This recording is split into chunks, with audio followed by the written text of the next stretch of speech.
আমার মাকে বারণ করেছি এখন রাত্রিবেলা ছাদে না আসতে। আমার মা দেখো তাও ছাদে এসেছে এখন রাত্রিবেলা। ও মা, তোমাকে না আমি বলেছি ছাদে রাত্রিবেলা তুমি আসবে না, তুমি কেন এসেছো? ঘরের মধ্যে আর ভাল লাগছে না। তোমাকে ভয় দিবে না? কে ভয় দেবে আমাকে? ভূতে? না না, কি হবে দিলে? কি আর হবে। চলো চলো ঘরে চলো। চলো চলো, এই যাচ্ছি। আর সত্যি কথা বলতে সবসময় তো ঘরেই থাকি, কিছু কিছু সময় আমাদের ছাদে আসতে হয়, ভালো লাগে। আর আর এখন দেখো বৃষ্টি পড়ছে, অল্প অল্প বৃষ্টি পড়ছে, তা শীত লাগছে, মানে হাওয়া বৃষ্টি হচ্ছে, তাই একটু ছাদে এসে বসেছিলাম। মানি বললো যে তুমি কোথায় যাও? আমি ছাদে যাচ্ছি, একটুখানি যাই বসি, ভাল লাগছে না, ঘরের মধ্যে প্রচণ্ড গরম। আর দেখো বৃষ্টি হলেও তার মধ্যে প্রচুর গরম আছে। এই দেখো না বৃষ্টি পড়ছে। চলো চলো চলো। তারপরে তো সকাল হয়ে গেল আর এখন এখানে হচ্ছে আমাদের খিচুড়ি রান্নার জন্য ডাল ধোয়া।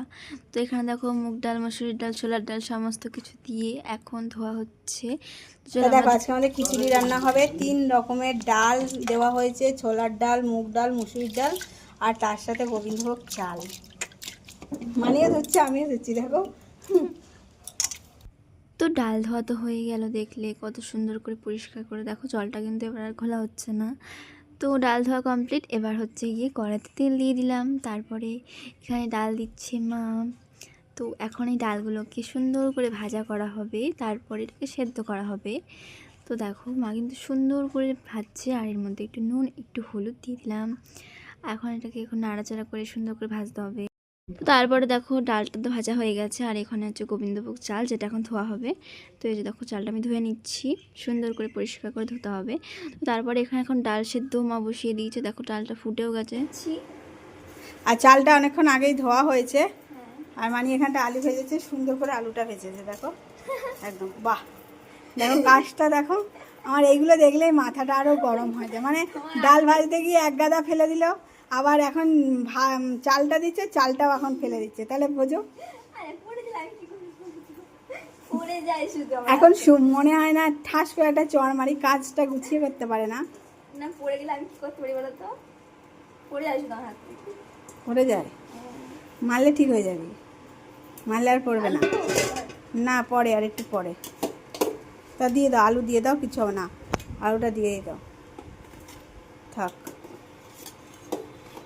রান্না করছে দেখো, আজকে আমাদের উনুনে রান্না হয়নি, যেহেতু উনুন ভিজে গেছে। ইন্ডাকশানে মানে খিচুড়িটা করছি। চালগুলো একটা একটা করে খোট, ওরকম করে ফেলতে নেই মানে। তারপর রান্না কমপ্লিট করে আমরা এসেছি ব্যাংকে আমাদের বই আপডেট করতে, যে আমাদের অন্নপূর্ণা যোজনার টাকা ঢুকেছে কিনা। তো দেখা যাক আমাদের টাকা ঢুকেছে কিনা। চলো, লাইনে দাঁড়িয়ে আছে মা। তো বাড়ি এসে দেখো দেখছি বইটা আপডেট করা হয়েছে। এখানে আমাদের কষ্টের দুঃখের কথা কি আর বলি, আমাদের টাকা ঢোকেনি, দেখতে পাচ্ছ। তো ভীষণই কষ্টে। তোমাদের কার কার টাকা ঢুকেছে আর কার কার ঢোকেনি অবশ্যই একটু কমেন্ট করে বলো। আর কি করে আমার মায়ের টাকা ঢুকবে এটাও একটু কমেন্ট করে বলো, একটু হেল্প করো যে এটা করো, তাহলে টাকা ঢুকে যাবে। কারণ সবারই তো টাকাটা নিতে ইচ্ছা করে বলো, অন্নপূর্ণা যোজনা বলে কথা। এত ভালোবেসে সরকার আমাদের টাকা দেবে, আমরা নেব না? তো আমাদের কমেন্ট করো যে কে কে পেয়েছো আর কে কে পাওনি। হলো না মা, তোমার কেমন লাগছে? কান্না পাচ্ছে, সবাই পেয়ে গেছে, আমি পাইনি। বই নিয়ে তো গেলাম, আপডেট করতে হয়নি। মাথা ঠাকুর গিয়ে ভগবানের কাছে, আমার টাকাটা কেন দিল না? তারপরে তো আমরা দেখে টেকে স্নান টান করে এসে এখন খেতে বসছি। তো এই যে আমাদের খিচুড়ি কিন্তু কমপ্লিট হয়ে গেছে, আর এখন মা খেতে দিচ্ছে। তো এই যে খিচুড়ি, তার সাথে রয়েছে পাঁপড় ভাজা। আর আজকে ভিডিওটা তোমাদের কেমন লাগলো অবশ্যই কমেন্ট করে বলো, আর নেক্সট ব্লগের জন্য ওয়েট করো। আর লাইক কমেন্ট শেয়ার করতে তো একদমই ভুলবে না। তো চলো আজকের মতন এখানে এন্ড করছি, টাটা, সবাই ভালো থেকো, সুস্থ থেকো।